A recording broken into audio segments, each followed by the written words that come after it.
দ্বিতীয় মেয়াদে মার্কিন প্রেসিডেন্ট হিসেবে শপথ নিয়ে বেশ কিছু নির্বাহী আদেশে সই করেছেন ডোনাল্ড ট্রাম্প। এরই অংশ হিসেবে যুক্তরাষ্ট্র থেকে অভিবাসী বিতাড়িত করতে ধারাবাহিক কিছু সিদ্ধান্ত ঘোষণা করেন তিনি। ট্রাম্পের এই কঠোর সিদ্ধান্তে মার্কিন নাগরিকত্ব হারাতে যাচ্ছেন লাখ লাখ ভারতীয় নাগরিক। বিবিসির এক প্রতিবেদনে বলা হয়েছে, জন্মসূত্রে মার্কিন নাগরিকত্ব নীতি বাতিলের কার্যক্রম শুরু সংক্রান্ত আদেশে সই করেছেন ডোনাল্ড ট্রাম্প। আদেশটি বাস্তবায়ন হলে আর কেউ যুক্তরাষ্ট্রে জন্মগ্রহণ করলে জন্মসূত্রে দেশটির নাগরিকত্ব পাবেন না। বিশ্লেষকরা বলছেন, ট্রাম্প একগুঁয়ে সিদ্ধান্ত বাস্তবায়ন থেকে ফিরে আসবেন না। তিনি জন্মসূত্রে মার্কিন নাগরিকত্ব নীতি বাতিল করবেই। এতে 16 লাখ ভারতীয় মার্কিন নাগরিকত্ব হারাতে যাচ্ছেন। এ নিয়ে ভারতীয়দের মধ্যে চিন্তার ভাঁজ পড়া শুরু হয়ে গেছে।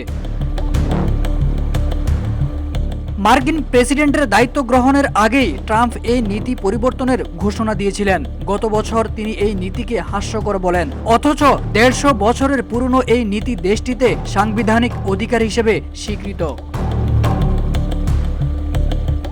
গত বছরের ডিসেম্বরে মার্কিন সংবাদ মাধ্যম এনবিসিকে ট্রাম্প বলেন, এই নিয়ম বদলাতে হবে। যদি জন্মসূত্রে নাগরিকত্বের নিয়ম রাখা হয়, তাহলে অভিবাসন প্রত্যাশী অনেক পরিবারের সন্তানদের রেখে তাদের বাবা মাকে ফেরত পাঠাতে হবে। আমি পরিবারগুলোকে আলাদা করতে চাই না। কাজেই পরিবার না ভাঙ্গার একমাত্র উপায় হলো তাদের সবাইকে একসঙ্গে ফেরত পাঠানো।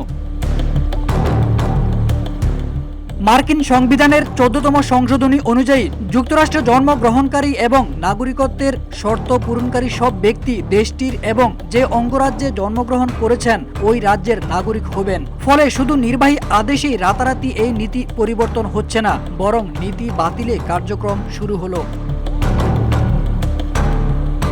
এদিকে একই দিনে যুক্তরাষ্ট্রের দক্ষিণ সীমান্তে জাতীয় জরুরি অবস্থা জারি, প্যারিস জলবায়ু চুক্তি থেকে যুক্তরাষ্ট্রকে বের করে নেওয়া এবং বিশ্ব স্বাস্থ্য সংস্থা WHO থেকে যুক্তরাষ্ট্রকে প্রত্যাহারের আদেশে সই করেছেন ট্রাম্প। এমনকি শপথের পর প্রথম ভাষণেই ট্রাম্প পানামা খাল দখল নেওয়ারও হুমকি দিয়েছেন।